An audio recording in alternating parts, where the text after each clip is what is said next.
ability. We can be as a middle income family, but when our very safety is under threat, then the ability to reproduce and generate those incomes becomes important.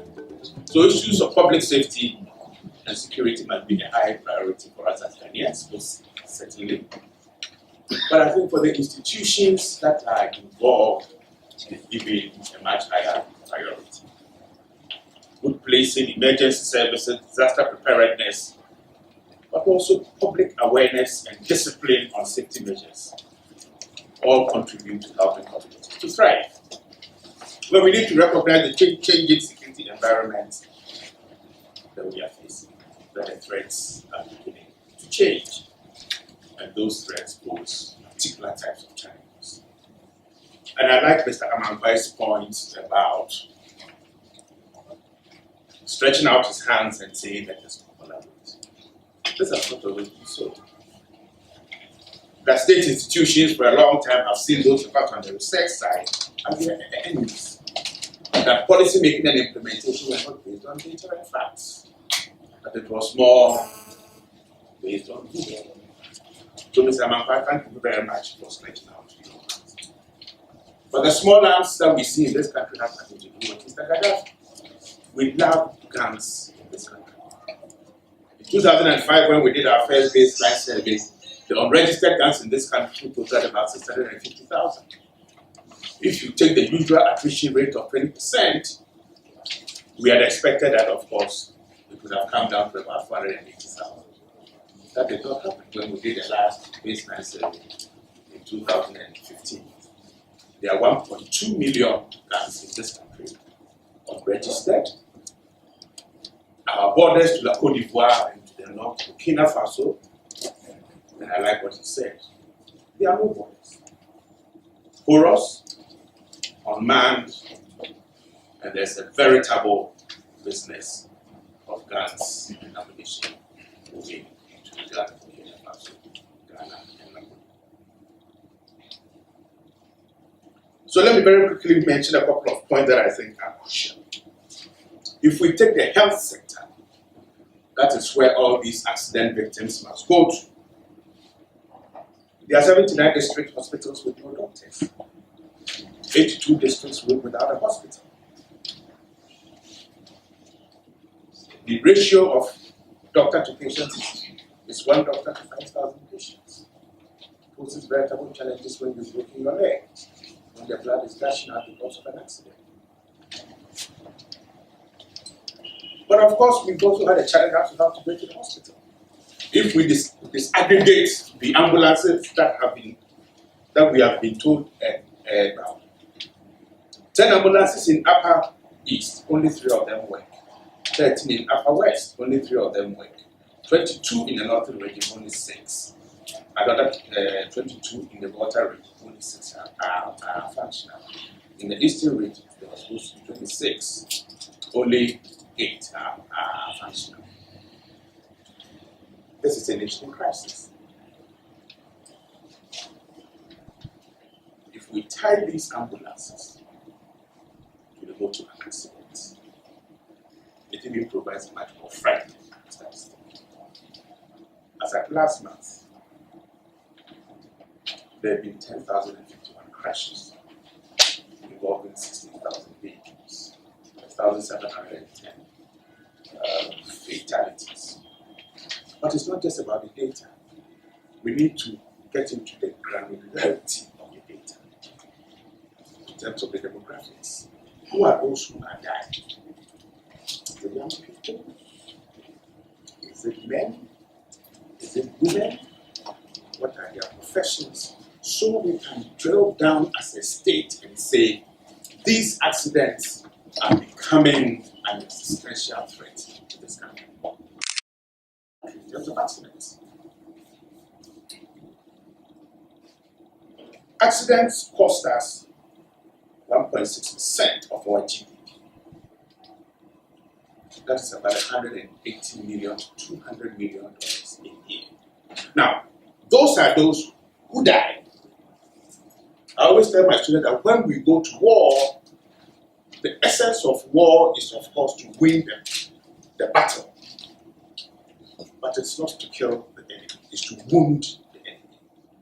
Because it takes about 6 to 7 people to care for one wounded person. If you die, drink some beer, dance a bit, inject, throw him away.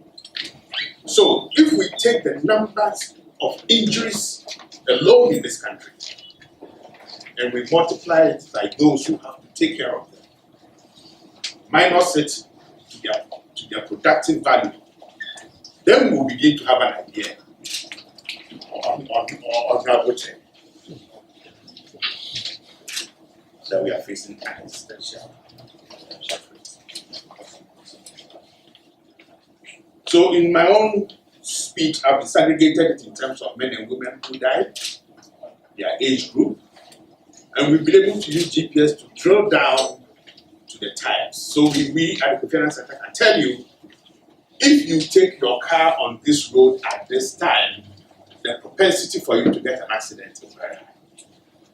And I think that's the data sets that we will share with Young and Co. But that is very key. Pedestrian casualties. Walking in this country is pretty dangerous. Out of the 3,300 pedestrian knockdowns in 2017, 27 were killed, 73 sustained various degrees of injuries. Of course, Accra recorded the highest, and Eastern region in Ashanti, that addresses your point, also followed.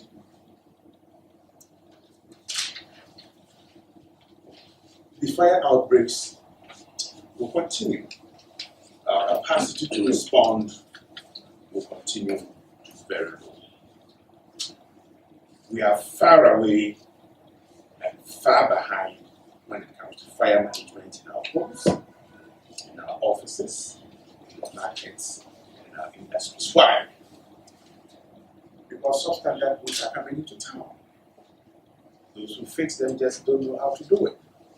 And of course, the fire tenders, I don't know how many fire tenders we have, but that certainly does not give cause. When I was a kid, you couldn't build a new community without having a fire hydrant. But now we build estates without a fire hydrant. And we give them permits to build these estates. So something is definitely also. If we look at the fire outbreaks for 2018 alone, they give a very disturbing picture of destruction, of death, and of hundreds of millions of cities lost. And that's explosions. They will also continue. Because those who load the gas from the factories and transfer it to the fuel stations are poorly trained, poorly educated. They don't have the continuous education that you talk about.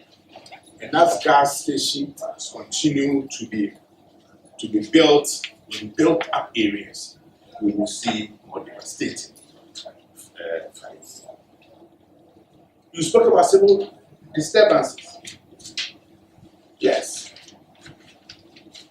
Vigilantism has become one of the topmost public disturbance issues in 2017 and 2018. But it's not just that. It is the transformation of the groups into something else. Listen to their names. Pentagon, Al-Qaeda, Al Jazeera. Iconic names that symbolizes power, influence, daringness, and I don't give a damn attitude. Vigilantism will transform, will become radicalized, it will be seized, and it will challenge our very existence if we don't crush them. I have a catalog of disturbances for 2018 and 17, and it paints a dangerous picture. I sometimes wonder whether what happened at Tech was just students demonstrating, or whether there were fifth columnists who hijacked the demonstrations and turned it into something else. But that also represents the failure of our collection of data and our failure of intelligence. The violence and tech ought not to have reached where it reached. Somebody dropped that ball, and somebody dropped that ball in a dangerous manner. In that sense, extremely dangerous signal about how the parents to understand, to degrade, and to ensure that it's making it out of hand. Attacks on security officers. Let me make this one clear. When you raise your hand against those who work to protect the state, it is not the police officers who will respond. It is the armed forces who will not respond. But why has it become almost fashionable for citizens to think they can attack police officers? Why do we as Ghanaians accept it? Why do we think that those who should be punished must be let off the hook because of multiple considerations? Yeah, well, as you talk or as you disaggregate next year, I think it should not just be the casualties. It should be the verbal abuse, the intimidatory tactics, the tone, the four-wheel drives with toned windows, the flashing lights, and the intimidation. You know who I am. If you do, I'll report you to your boss, and you see where they will take you to. That type of abusive, threatening behavior to uniformed officers make them stand back. If you travel this country at night, where there are night patrols and checkpoints, any decent vehicle, the police officer is afraid to stop.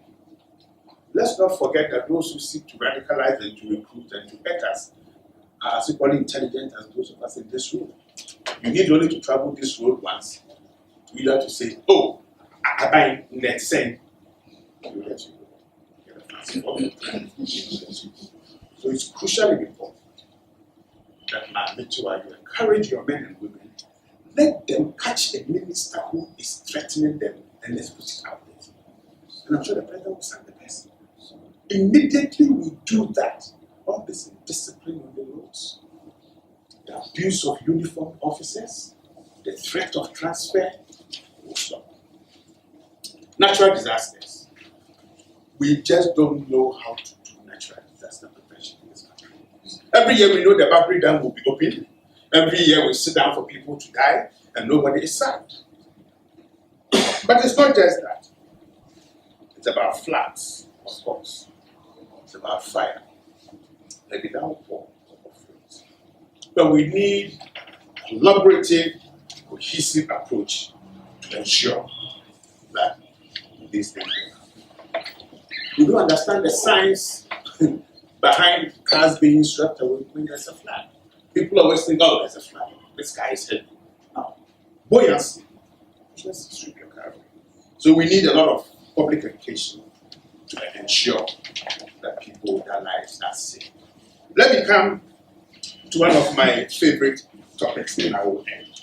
The crime outlook. There is no business like the crime business in Ghana. Because if you look at the statistics of those who have perpetrated crimes, and those who are arrested, and those who are sent to court, and those who are finally prosecuted, it's less than 10%. So crime is good. Crime transforms lives because there's no coherent, interdependent, interlocking, collaborative, cooperative system of fighting crime in this country. Everybody's a big man or a big woman. I'm not going to come to your office. I'm not going to share the data with you. And therefore, let's not forget, criminals have become very smart. Why do people engage in crime? What is their interest? What do they do to gain?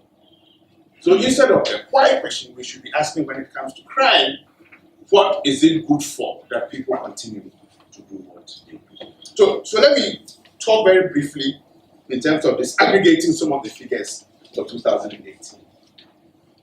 2018 has recorded the highest number of robbery incidents in our own country as compared to 2017. If we take from January to the third week of May, it's skewed heavily towards Accra, 191 reported cases, with Ashanti region 123, and Eastern and Central respectively showing 49 and 133 robbery cases. Robbery incidences in Accra have increased between 51% or by 51% between 2017 and 2018.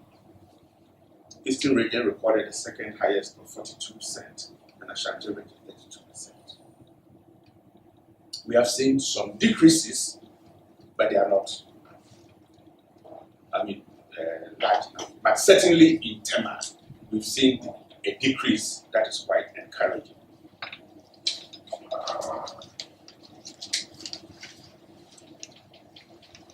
So let me talk about two aspects of these robberies. Let's talk about ordinary street crimes. The data that we have shows that between 16th and 23rd January and April 17th and 23rd, the country recorded between 14 street robbery incidences, implying an average of 2 robbery incidences recorded every day within the stipulated limits. Certainly, between 27th of February to the 5th of March, those were the days when we had the lowest occurrences. But let me make this point. The criminals are very smart, as smart as those of us. So as the police respond to one type of crime that is becoming prevalent, we are seeing a shift both in tactics and in operations. So as the police adjust their operations, criminals we are seeing are rational enough to change their strategies in terms of the robbery. So if we take the period when street robberies were rampant, 16th to 23rd of January this year, they reformed their strategy and shifted to robbing residents in the same month. In this instance, from 23rd to 29th of January, residential robberies increased from 9 to 12, with an increasingly or with a steady increase of cases. So we have the graphs here show. Of course, we see other first-degree offenses also. All 10 regions from January to May have seen cases of defilement rape, and the figures are right. It's steady. It is clear in the last 10 years, I think our population has increased by 6 or 7 or 8%. We are now about 30 million. With a rate of increase in the next 30 or so years, will be 70 million in this country. I don't think Honorable is projecting giving into a 25% extra money. Or Mr. Ampa is saying, look, we need to give them more training. Until we bring science and the final disaggregation of the data in terms of our demographics to bear on the patterns and trends that we are seeing, we will be taken by surprise. 10 years ago, if we look at the population size of Accra, then we look at it now. Namitiwa doesn't have extra resources. The Archer Committee report more than 30 years ago, what we are giving us 40,000 policemen, almost 30 or 40 years ago. Right now, probably she has about 35,000. So we are not investing in the apparatus and institutions that ought to and can protect us. So what can we do? Let me end here. What are the ways in which we can create public safety and desirable environments for people in this country? I'll talk about 4 things. One relates to the access to data. The data must be robust, varied information from diverse sets of physical and digital sources and providers. That is very crucial. But the second relates to integrated and trusted information, focusing on improved situational awareness and responses through access to a common operational picture. And I think that is what Namitiwa has promised us that she's going to do. What are the respondent operational insights that we can bring to this? Effective tactical responses through interoperability. And I think somebody has mentioned this, that the institutions are not collaborating enough and sharing information. So improve interoperability and streamlining information provision to the front line. Frontline information is crucial to be able to assess, decide, and then to respond. But we need proactive planning and decision making. We need to bring the use of analytics, sophisticated software that helps us to use the empirics to analyze and to drive the preventive actions and improve the outcome that we are looking for. So probably it is time for Mr. President and my honorable member here to provide contracts with performance indices to those who need to protect us. This is a public funded, these are public funded institutions. They need to be able to demonstrate to us that the inputs that we give in terms of the money, the resources, there was a lot of noise about 200 new cars from Namitiwa and her team. To what extent have those cars reduced this problem that we are talking about? Does it change their mental frame? Do they use the market? Can we log in and see whether the cars are used for the actual purposes? So there are multiple ways that we can improve and help each other. But we need a unified threat evaluation and response that should result in an optimized response with cross-agency collaboration. Cross-agency collaboration almost doesn't. So great piece of work. This is very useful, and as I look forward to retiring very soon, I know I can see the well because I can see it. Thank you very much.